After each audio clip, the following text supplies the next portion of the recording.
tell us like some of those road trips. Who were some of the guys you enjoyed traveling with? Okay.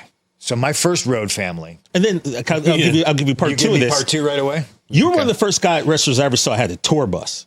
So when did that come into play? Okay. So that was later on, obviously. That was me just kind of whipping my dick out when Vince was still there, you know. But my first, well, I say my first road family, but this is when I was in WWE already, right? And I get called up to the main roster, and so my first road family is Doug Basham and Kevin Fertig, because they're both. Kevin Fertig was Mordecai? Yeah. Okay. And so they're Basham brothers. Basham brothers, yeah. And they're both, you know, Louisville, Kentucky guys. We all lived down in Louisville. So it was literally just like, hey, you wanna ride with us? And I was like, yeah, great. Because they were vets in a way that I wasn't. You could argue, oh, well, I have the same amount of shower time as you, but they were already in this system. Basham did his stuff on SmackDown, so he's been up and down. You know, Fertig has done his stuff on SmackDown. So, like, they obviously have perspective. And I was just like, yeah, I love it. Let's go.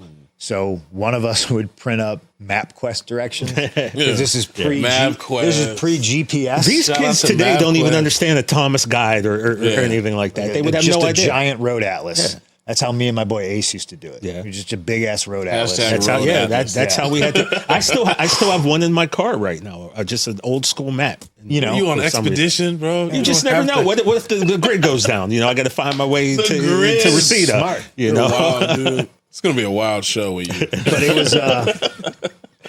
it was all about saving money. So it was like the three of us in a car driving.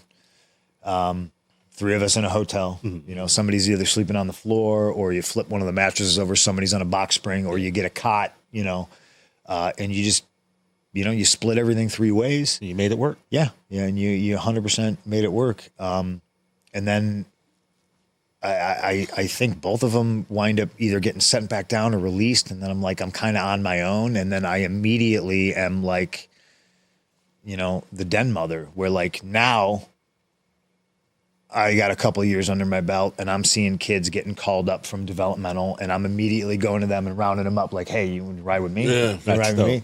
You know what I mean? And so like we'd get a minivan and it would be like me, Deuce, Domino, Cherry, both Major Brothers, and Hornswoggle.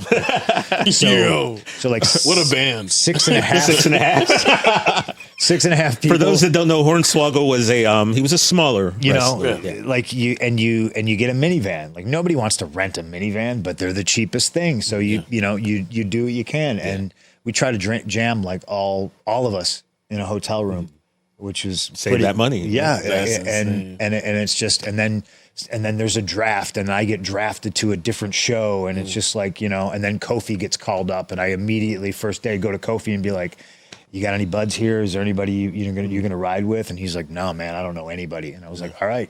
Yeah, I could tell you guys always making me crazy. You're riding with me. And then me and Kofi, you know, who everyone seems to love, by the way. Oh, great guy, right? He's a gigantic piece of shit. I knew it. The breaking news, like the real undercover stuff. He's just a real bastard.